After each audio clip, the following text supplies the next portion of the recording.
Hello students, कैसे हो आप सभी। मेरा नाम है आकांक्ष आत्रे, आप सभी मुझे जानती हूँ। और आज इस वीडियो में हम अपना nationalism in India further proceed करेंगे, जो आपका हिस्ट्री का चैप्टर है। आज इस वीडियो में इसका टॉपिक है आपका limitations of civil disobedience movement. ये टॉपिक इस वीडियो में डिस्कस करेंगे। इससे पहले जितने भी सेपरेट टॉपिक्स थे मैंने उन सभी पर सेपरेट वीडियो बनाई है। उन सभी का लिंक आपको इस वीडियो के डिस्क्रिप्शन बॉक्स में मैंने आपको दे दिया है। अगर आप चाहे तो देख लेना। तो चलिए आज का टॉपिक है हमारा, इसको शुरू करते हैं। आप रेडी हो जाइए। तो मेरे प्यारे स्टूडेंट्स, चलिए आज का जो हमारा टॉपिक है the limits of civil disobedience movement, इसको देख लेते हैं। अब तक आपने सिविल डिसोबीडियंस मूवमेंट तो पढ़ ही लिया होगा, उन सभी के बारे में पढ़ लिया होगा कि कैसे कैसे इसमें अलग अलग डिफरेंट सोशल ग्रुप्स में आकर सिविल डिसोबीडियंस मूवमेंट में जुड़े, जो कि हमारा से पिछला टॉपिक था how participants Sao the movement. ये सब तो आप पढ़ चुके हो ना। अगर वो समझ में आएगा तभी इस टॉपिक पर आना, अगर नहीं समझ में आया तो आपको वीडियो का लिंक डिस्क्रिप्शन बॉक्स में दिया हुआ है, आप वहाँ पर जाकर समझ सकते हो। बस आप एक एनसीईआरटी की बुक ले लीजिए और साथ में पेंसिल। नोट्स आपको मैंने डिस्क्रिप्शन बॉक्स में इस टॉपिक के दे दिए हैं। आप सभी मेरी वीडियोस का फॉर्मेट तो जानती हूँ। चलिए अब अपना टॉपिक शुरू करते हैं। Not all social groups were moved by the abstract concept of Swaraj. इसका क्या मतलब है, जैसे कि आप शुरुआत से ही जानते हो, शुरुआत से जो अलग अलग सोशल ग्रुप्स थे, यानी सारे सोशल ग्रुप जो थे वो आकर सिविल डिसोबीडियंस मूवमेंट से या फिर जो हमारा कंसेप्ट था स्वराज का उससे प्रभावित नहीं थे, यानी वो इसमें आकर नहीं जुड़े थे। क्यों? वही इस मूवमेंट की यानी सिविल डिसोबीडियंस मूवमेंट की लिमिटेशन है। One such group was the Nations untouchables. ऐसा कौन सा ग्रुप था जो कि स्वराज के भावना से नहीं जुड़ा था या फिर सिविल डिसोबीडियंस मूवमेंट से नहीं जुड़ा था? वो था हमारे देश का एक ऐसा ग्रुप जिसको हम उस समय पे अनटचेबल्स कहते थे, who from around the 1930s had begun to call themselves दलित और oppressed, जिन्होंने अपने आप को 1930s के बाद से अपने आप को पुकारना शुरू कर दिया था एक तरह से दलित और ओप्रेस्ड के तौर पर। उन्होंने अपने आप को खुद को पुकारना शुरू कर दिया था। For long the Congress had ignored the Dalits. काफ़ी लंबे समय से जो कांग्रेस थी, हमारे उस समय की पार्टी थी, वो दलित्स को एक तरह से इग्नोर करती आ रही थी। क्यों? क्योंकि for fear of offending the Sanatanis the conservative high caste Hindus. Because क्योंकि जो हमारी कांग्रेस पार्टी थी वो उस समय एक तरह से हिंदू समाज डोमिनेटेड थी, यानी उसमें ब्राह्मण्स की ओर वो डोमिनेटेड थी। तो वो इसी डर से कि जो सनातनीज या फिर जो कंजर्वेटिव हाई कास्ट हिंदूज थे कांग्रेस पार्टी में, एक तरह से उनके डर की वजह से वो पार्टी कांग्रेस जो थी उस समय दलित्स को इग्नोर करते आ रही थी। कभी जो हमारे ये हिंदू लीडर है, हाई कास्ट लीडर है, कभी ये फिर रूठ ना जाए, इसी वजह से। But Mahatma Gandhi declared that Swaraj would not come for 100 years if untouchability was not eliminated. लेकिन जो कांग्रेस पार्टी थी उसका तो एक अलग विचार था अपने आप में, लेकिन महात्मा गांधी जी का अलग विचार था। उनका क्या मानना था कि उन्होंने एक तरह से डिक्लेयर कर दिया था कि स्वराज हमें नहीं मिल पाएगा अगले 100 सालों तक भी अगर अनटचेबल्स या फिर जो अनटचेबिलिटी है अगर वो हमारे समाज से खत्म नहीं होती है। ये गांधी जी का उस समय पर मानना था। लेकिन हुआ क्या, ही कॉल्ड अनटचेबल्स हरिजन। उसके बाद गांधी जी ने क्या किया, गांधी जी ने जो अनटचेबल्स हमारे ग्रुप थे जो सो कॉल्ड दलित से, उनको गांधी जी ने हरिजन कहकर पुकारना शुरू कर दिया। यानी गांधी जी ने इस एक तरह से इस अलग डिफरेंट ग्रुप को हरिजन की पद्धति दे दी, यानी उन्होंने हरिजन पुकारना उस समय से शुरू कर दिया। अब आगे क्या होता है देखते हैं। और द चिल्ड्रन ऑफ गॉड। हाँ, यहाँ पर तो आपको ये हरिजन का मतलब बताया गया है। हरिजन आप एक तरह से समझ सकते हो, इसको दो नाम में तोड़कर भी पढ़ सकते हो। हरि मतलब एक तरह से जो हमारे हिंदू समाज में होते हैं ना, विष्णु भगवान और जन, आप समझते हैं लोग, यानी इसका मतलब एक तरह से और द चिल्ड्रन ऑफ गॉड, यानी एक तरह से भगवान के बच्चे, यानी आप इसे समझ सकते हो। उन्होंने इसलिए हरिजन यानी जो दलित थे उनको हरिजन कहना शुरू किया गांधी जी ने। Organize satyagraha to secure them entry into temples and access to public wells, tanks, roads and schools. Gandhi ji ने इन लोगों के लिए यानी दलित्स के लिए, हरिजन्स के लिए क्या किया, उन्होंने जगह जगह पर सत्याग्रह मूवमेंट चलाए। क्यों? किस लिए? ताकि उनकी टेंपल्स में यानी मंदिर में एंट्री हो सके, टू एक्सेस पब्लिक वेल्स, उनको पानी पीने के लिए पब्लिक को मिल सके, टैंक्स, रोड्स एंड स्कूल्स, यानी वो उन सभी चीज़ों को अपने स्कूल में भी जा सके, और इन सभी चीज़ों का यानी एक तरह से समाज में उनको बराबर स्थान दिलाने के लिए गांधी जी ने सत्याग्रह आंदोलन उस समय चलाया। He himself cleaned toilets to dignify the work of the भंगी और the sweepers। गांधी जी ने इन लोगों के सम्मान को वापस दिलाने के लिए, इनको डिग्निटी इनकी वापस दिलाने के लिए, उनको डिग्निफाई करने के लिए क्या किया, गांधी जी ने खुद से टॉयलेट्स साफ किए और उन्होंने जो एक तरह से स्वीपर्स का जो काम होता है हम उनको शायद हिंदी में भंगी कहते हैं, उनका काम भी इन्होंने गांधी जी ने किया ताकि इनको डिग्निटी मिल जाए। And persuaded upper caste to change their heart and give up the sin of untouchability. And persuaded upper caste to change their heart and give up the sin of untouchability. ऐसा सब कुछ इन्होंने इसलिए किया ताकि जो अपर कास्ट के लोग हैं वो अपने मन की जो धारणा है उसको बदल कर एक तरह से जो अनटचेबिलिटी का उन्होंने साइन उस समय थमा रखा था, मान रहे हुए थे, वो मन में अपने उसको गिव अप कर दे, यानी उसको त्याग दे। But many Dalit leaders were keen on a different political solution to the problems of the community. लेकिन होता क्या है, जो उस समय दलित कुछ लीडर्स थे उन्होंने क्या किया, वो अलग ही एक तरह से राजनीतिक सॉल्यूशन ढूंढ रहे थे अपनी समस्याओं का, अपने कम्युनिटी के लिए। उन्हें गांधी जी जो उनके लिए कर रहे थे वो तो शायद दिखाई नहीं दिया, लेकिन उन्होंने खुद ही रास्ता अपना ढूंढना शुरू कर दिया। अब वो क्या क्या उन्होंने किया वो देखेंगे। ये समझ में आ रहा है ना कि लिमिटेशन है सिविल डिसोबीडियंस मूवमेंट की। सबसे पहले क्या है, चलिए मैं बता देता हूँ एक बार। सभी ग्रुप आकर सिविल डिसोबीडियंस मूवमेंट में नहीं जुड़े, उसमें से कुछ विशेष ग्रुप्स भी, उनमें से कुछ विशेष ही ग्रुप थे, लेकिन दलित ग्रुप आकर नहीं जुड़े। अब दलित कम्युनिटी नहीं जुड़ी, ये सब आप समझ गए होंगे क्यों नहीं जुड़ी। लेकिन गांधी जी ने फिर सोचा कि अगर ये नहीं जुड़ते हैं यानी हम यूनाइट नहीं होते हैं तो हम 100 ईयर तक भी क्या होगा, हम यूनाइट नहीं हो पाएंगे या हमें स्वराज नहीं मिल पाएगा। इसलिए गांधी जी ने इनका साथ देना शुरू किया। लेकिन कुछ लीडर्स थे, जो दलित लीडर्स थे, उन्होंने गांधी जी का जो कर रहे थे उस सभी को तो नजरअंदाज कर अपना ही खुद तरीके से राजनीतिक सॉल्यूशन ढूंढना शुरू कर दिया। तक तो यहाँ तक इतनी ही बात हुई। अब आगे क्या होता है, they began organizing themselves, demanding reserved seats in educational institutions and a separate electorate that would choose Dalit members for legislative councils. अब हुआ क्या, जो सो कॉल्ड लीडर्स थे जो कि अलग एक पॉलिटिकल सॉल्यूशन चाहते थे अपने कम्युनिटी के लिए, अपनी समस्याओं के लिए, उन्होंने ऑर्गेनाइजिंग शुरू कर दी themselves, यानी खुद संगठन बनाने शुरू कर दिए, demanding reserved seats in educational institutions. और उन्होंने आरक्षण मांगना शुरू कर दिया, जो शिक्षक संस्थान थे उस समय उन सभी में आरक्षण की डिमांड कर दी। And separate electorate that would choose Dalit members for legislative councils. देखिए यहाँ पर एक डिफरेंट वर्ड है, सेपरेट इलेक्टोरेट। इसका मतलब मैं आपको समझा रहा हूँ। सेपरेट इलेक्टोरेट का क्या मतलब होता है, देखिए दो तरीके से समझाऊंगा आपको इसको। आप सपोज कि ये एक सर्कल है और सर्कल में ये कंट्री को रिप्रेजेंट कर रहा है, ठीक है। ये हमारे एक तरह से इंडिया की कंट्री है और इसमें एक छोटा सा कोई एक सोशल ग्रुप है, एक अलग रिलीजन जिसमें है और एक अलग कास्ट से ग्रुप है। तो उन्होंने क्या किया, अपना जो सो कॉल्ड एक अलग ज्योग्राफिकल रीजन था, उन्होंने कहा कि हम इस ज्योग्राफिकल रीजन में खुद को हमें अलग इलेक्शंस प्रोवाइड कीजिए। अगर एक आप एग्जांपल लीजिए, अगर इस ग्रुप में यहाँ पर यानी ये रीजन अगर इसमें मुस्लिम्स रहते हैं तो मुस्लिम्स ही अपने इलेक्शंस खुद डिफरेंट कराएंगे, यानी अलग कराएंगे और अपने ही अलग मुस्लिम लीडर्स चुनेंगे। ये सेपरेट इलेक्टोरेट का मतलब था, ठीक है, समझ आया।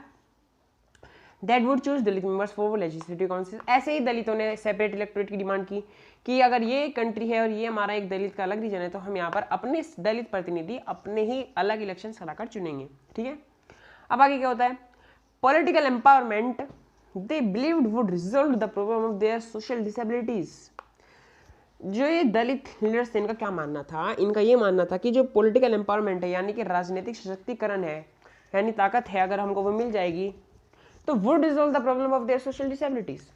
तो एक तरह से ये उनकी जो सामाजिक एक तरह से कमियां हैं हमारे आपस में वो खत्म हो जाएगी, यानी हमें भी उतना ही स्थान मिल जाएगा, ऐसा दलित लीडर्स का मानना उस समय था। Dalit participation in the civil disobedience movement was therefore limited. इसी वजह से जो दलित का पार्टिसिपेशन था सिविल डिसोबीडियंस मूवमेंट में लिमिटेड रहा, particularly in the Maharashtra Nagpur region where there was quite strong. खासतौर से महाराष्ट्र और नागपुर में तो जो दलित पार्टिसिपेशन था वो बहुत कम रहा। क्यों? क्योंकि वहाँ पर जो इनकी ऑर्गेनाइजेशन थी दलित की वो एक तरह से स्ट्रॉन्ग फेज में आ चुकी थी। अब आगे क्या होता है, doctor B R Ambedkar who organized Dalits into the depressed classes association in 1930। होता क्या है, डॉक्टर बी आर अम्बेडकर काफ़ी फेमस पर्सनैलिटी आप जानती होंगे, who organized the Dalits into depressed classes association in 1930। 1930 में doctor B R Ambedkar ji ने एक तरह से इन लोगों के लिए एक डिप्रेस्ड क्लास एसोसिएशन का गठन किया। इसमें इन्होंने सभी दलित जो थे उन सभी को एकजुट लाकर इस गठन में लाके जोड़ दिया। Clash with the Mahatma Gandhi ji at the second round table conference by demanding separate electorates for Dalits. और इनके लाने के बाद गांधी जी की और doctor B R Ambedkar ji की और गांधी जी की आपस में बहस हो गई, यानी उनका आमना सामना हो गया सेकंड राउंड टेबल कॉन्फ्रेंस में। क्यों? क्योंकि जो डॉक्टर बी आर अम्बेडकर जी थे वो एक सेपरेट इलेक्टोरेट दलित के लिए डिमांड कर रहे थे। गांधी जी को ये मंजूर नहीं था, इसलिए इनके आपस में मतभेद हो गया था। When the British government considered Ambedkar's demand, Gandhiji's began a fast run to death. जब ब्रिटिश गवर्नमेंट ने अम्बेडकर की डिमांड को स्वीकार कर लिया तो गांधी जी ने क्या किया? Gandhi ji began a fast to death, उन्होंने आमरण अनशन शुरू कर दिया। आप सभी जानते होंगे, यानी एक तरह से भूख हड़ताल पर बैठ गए, फास्ट यानी व्रत रखना शुरू कर दिया, अब तक उनको डेथ नहीं आ जाती। क्यों? क्योंकि गांधी जी सोच रहे थे कि मैं तो दलित के लिए इतना कुछ कर रहा हूँ, अगर ये सेपरेट इलेक्टोरेट बांटते गए तो हमारा अलग अलग सोशल ग्रुप्स में हम तो बंट जाएंगे, यूनाइट तो होते नहीं होने से रहे। तो इस वजह से गांधी जी काफ़ी निराश हुए और उन्होंने सब कुछ छोड़कर भूख हड़ताल एक तरह से शुरू कर दी। He believed that separate electorates for Dalits would slow down the process of integration into society. इनका ऐसा मानना था गांधी जी का कि सेपरेट इलेक्टोरेट अगर होता रहा, चलता रहा दलित के लिए, तो ये स्लो डाउन कर देगा हमारे प्रोसेस को, जो कि हमारा इंटीग्रेशन ऑफ सोसाइटी यानी हमारा एक तरह से स्वराज का है, यानी यूनाइट करने का समाज को मोटिव है, वो एक तरह से स्लो डाउन हो जाएगा प्रोसेस बिल्कुल पूरा का पूरा।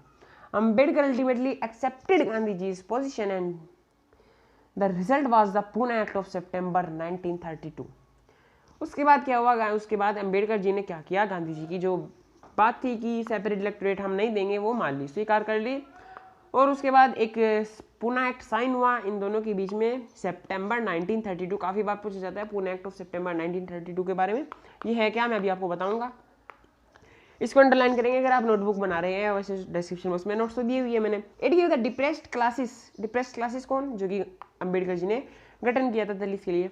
Letter to be known as the scheduled caste, जिसको बाद में एसटी के नाम से जाने लगा, यानी शेड्यूल्ड कास्ट, सॉरी एससी के नाम से, शेड्यूल कास्ट, डिप्रेस्ड क्लासेस को शेड्यूल कास्ट के नाम से जाने लगा, अभी जाना जाता है, आप सभी जानते होंगे।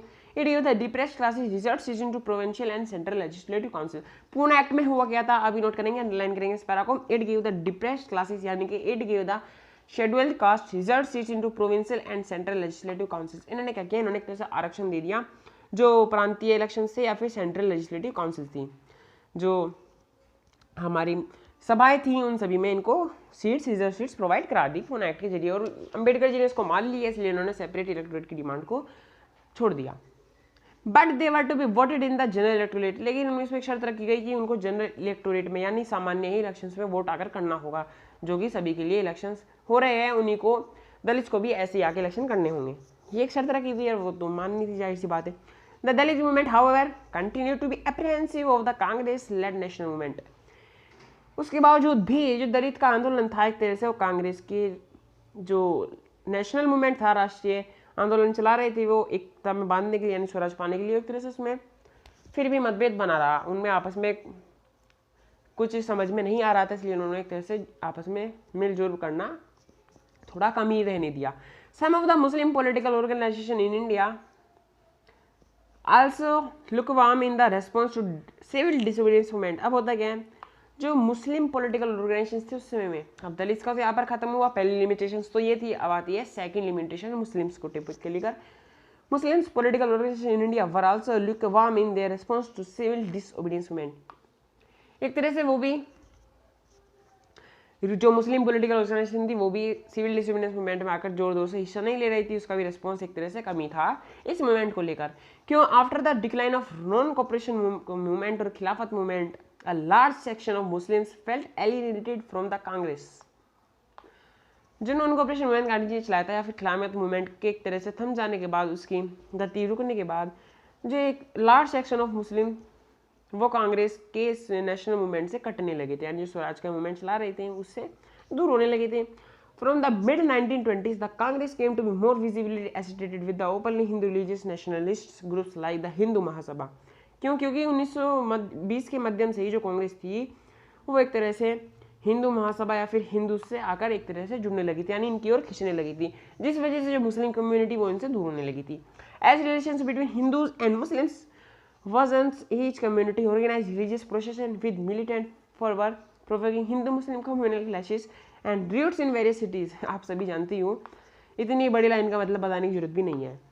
इसका सीधा सीधा मतलब है जैसे कि हिंदू मुस्लिम के बीच में शुरुआत से जो संबंध थे वो काफ़ी अच्छे नहीं रहे। As community organise religious processions, आपस में एक दूसरी कम्युनिटी ने खुद के धार्मिक प्रोशंस क्रिएट किए और जो कि मिलिटेंट फर्मे यानी आपस में उग्र हो गया उनके बीच में माहौल, and provoking Hindu Muslim communal clashes and riots in various cities, और अलग अलग शहरों में हिंदू मुस्लिम दंगे भड़क गए और आपस में एक तरह से दंगे का माहौल पूरे शहर में बन गया हिंदू मुस्लिम लड़ाई को लेकर। Every Riot depend the distance between the two communities, और हर दंगे का जो रिजल्ट रहा वो क्या रहा, दोनों ही कम्युनिटी के बीच में दूरियां बढ़ती चली गई। समझ में आया ना इतना तो। अब आगे देखते हैं। The Congress and the Muslim League made efforts to renegotiate an alliance, लेकिन जो कांग्रेस थी उन्होंने क्या किया, उन्होंने मुस्लिम लीग को काफ़ी एफर्ट किए ताकि वो जो ये दंगा आया फिर आगे छोड़ दे और हमारे स्वराज के आंदोलन से आकर जुड़ जाए। And in 1927 it appeared that such a unity could be Ford, और 1927 में, हाँ 1927 में एक ऐसा लगने भी लगा कि अब हम एक तरह से स्थापित हो जाएगी और आपस में हम एक तरह से गठबंधन हो जाएगा हमारे बीच में, यानी उन्होंने प्रयास किया था।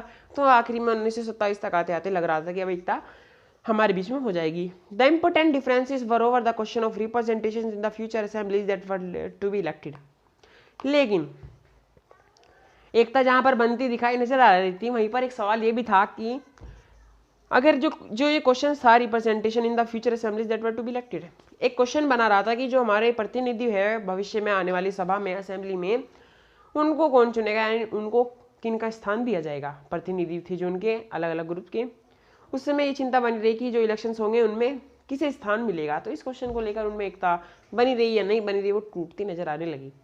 मोहम्मद अली जिन्ना काफ़ी फेमस पर्सनैलिटी है ये भी। अब तक आप 10th में आके हुए इनके बारे में जान ही गए होंगे।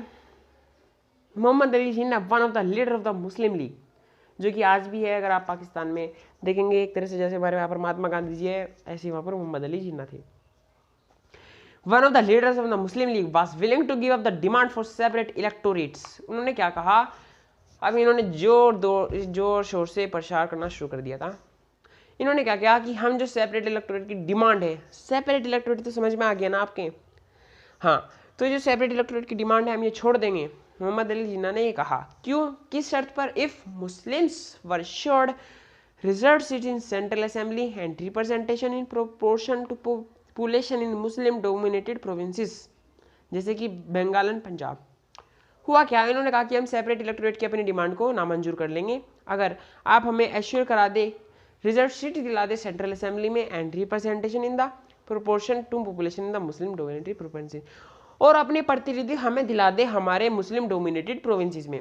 इन्होंने कहा कि हमें सेंट्रल असेंबली में अपने रिजर्व सीट चाहिए और जो हमारे मुस्लिम डोमिनेटेड प्रोविंसेस है यानी मुस्लिम डोमिनेटेड प्रांत है जैसे कि पंजाब हो गया और बंगाल हो गया, उसमें हमें खुद के प्रतिनिधि चाहिए।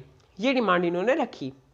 Negotiations over the question of representation continued, but all hope of resolving the issues at the all parties conference in 1920 disappeared. जो negotiations थी over the question of representation यानी तनातनी थी किसको लेकर, जो ये रिप्रेजेंटेशन को लेकर क्वेश्चन बना हुआ था यानी प्रतिनिधि को लेकर क्वेश्चन बना हुआ था, उसको लेकर जो तनातनी थी उसके बाद क्या हुआ, but all hope of resolving the issue at the all parties conference. एक तरह से ये इशू बढ़ गया कब, जब सभी पार्टीज की कॉन्फ्रेंस हुई 1928 डिसअपियर्ड। निगोशिएशंस यानी रिप्रेजेंटेशन को लेकर ये प्रतिनिधि को लेकर एक क्वेश्चन बना हुआ था वो डिसअपियर्ड हो गया यानी उसको पूरी तरह से नकार दिया गया 1928 में जब ऑल पार्टीज कॉन्फ्रेंस हुआ। When M.R. Jayakar of Hindu Mahasabha strongly oppose efforts at compromise. क्यों, जब 1928 में M.R. जयकर ने जो हिंदू महासभा के लीडर थे उन्होंने एक तरह से स्ट्रांगली अपोज किया कॉम्प्रोमाइज को, यानी हम कॉम्प्रोमाइज नहीं करेंगे, आप ये शर्त मांग रहे हैं हम इसको नामंजूर करते हैं, ना तो हम आपको रिप्रेजेंटेशन देने वाले हैं, प्रतिनिधि देने वाले हैं सेंट्रल असेंबली में, ना ही हम आपको मुस्लिम डोमिनेटेड प्रोविंसेस में खुद के अपने लीडर देने वाले हैं। M.R. जयकर ने कॉम्प्रोमाइज नहीं करने से मना कर दी, जो कि हिंदू महासभा की तरफ से सबसे बड़े लीडर थे 1928 में। ठीक है, इतना समझ में आया। अब आगे क्या होता है, when the civil disobedience movement started there was thus as an atmosphere of suspicion and distrust between communities.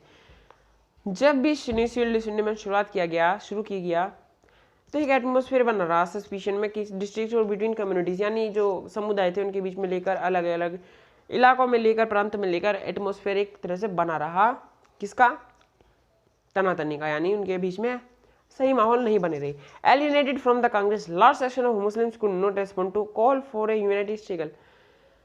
और कांग्रेस से कटाव के बाद लार्ज सेक्शन ऑफ मुस्लिम, जो कि मुस्लिम का सेक्शन था, could not respond to the call of for a united struggle. उन्होंने जो कॉल थी किसके लिए, यूनाइटेड स्ट्रगल के लिए, उसको एक तरह से नामंजूर कर दिया। Many Muslim leaders and intellectuals express their concern about the status of Muslims as an minority within India. और जो काफ़ी मुस्लिम लीडर्स थे, अधिकतर मुस्लिम लीडर्स थे एंड इंटेलेक्चुअल्स, और जो कि एक तरह से जो अलगाववादी लोग थे, अलगाववादी विचारधारा के लोग थे, उन्होंने क्या किया, उन्होंने अपने विचार रखे about the status of Muslims as a minority within India. उन्होंने कहा कि हमारा जो मुस्लिम है एक तरह से वो माइनॉरिटी है इंडिया में, यानी एक तरह से अल्पसंख्यक ग्रुप है इंडिया में। दे fear that the culture and identity of minorities would be submerged under the domination of Hindu majority. उन्होंने इस बात से डर था कि जो हमारा कल्चर है, हमारी संस्कृति है, हमारी पहचान है ऑफ माइनॉरिटी अल्पसंख्यकों की, would be submerged under the domination of Hindus majority. एक तरह से वो कहीं दबकर रह जाएगी किसी कोने में, under the domination of Hindu majority के अंडर में। तो इस वजह से इनके हमसे हमारे डर के कारण, एक तरह से आप समझ सकते हो, या इस चीज़ के डर के कारण सिविल डिसोबीडियंस मूवमेंट्स आके नहीं जुड़े, यूनाइटेड स्ट्रगल में उन लोगों ने हिस्सा नहीं लिया और अपने आप को एक तरह से अलग रूप में तोड़ते ये चले गए, यानी हमसे अलग करते मुस्लिम कम्युनिटी चली गई और दलित कम्युनिटी भी चली गई। ये दो लिमिटेशंस थी, आपको मैंने पूरा डिटेल में समझा दिया है। नोट्स आपको डिस्क्रिप्शन बॉक्स में मैंने दिए हुए हैं, सीधा डिस्क्रिप्शन बॉक्स ना हो, शॉर्ट नोट्स में आपको कहता ही रहता हूँ बना लिया करें, क्योंकि एग्जाम के समय में वही आपके काम में आएंगे। अगर नहीं बनाए आपको तो आपकी मर्जी, अब भी नहीं समझ में आ रहा है तो प्लीज़ बना लीजिए, नोट्स बना लीजिए। 5 मिनट इस टॉपिक को खुद से रिवाइज कर लीजिए, काफ़ी लंबा टॉपिक था, वीडियो की लेंथ बहुत बड़ी हो गई है। नेक्स्ट टॉपिक हमारा चैप्टर का रह गया है, यानी आखिरी एक वीडियो और बनेगी इस टॉपिक में, मैं उसको चाहे कितनी बड़ी बने उसको खत्म कर दूंगा। The sense of collective belonging. अब चूंकि सभी कुछ ग्रुप टूटते जा रहे थे, उनको जोड़ने के लिए एक सेंस भी होनी चाहिए, वो हम टॉपिक में अगले टॉपिक में पढ़ेंगे। तो मिलते हैं नेक्स्ट टॉपिक में। किसका आपको इंतजार है, सिर्फ 5 मिनट इसको रिवाइज कीजिए, ठीक है। तो मिलते हैं नेक्स्ट वीडियो में, तब तक के लिए ऑल द बेस्ट।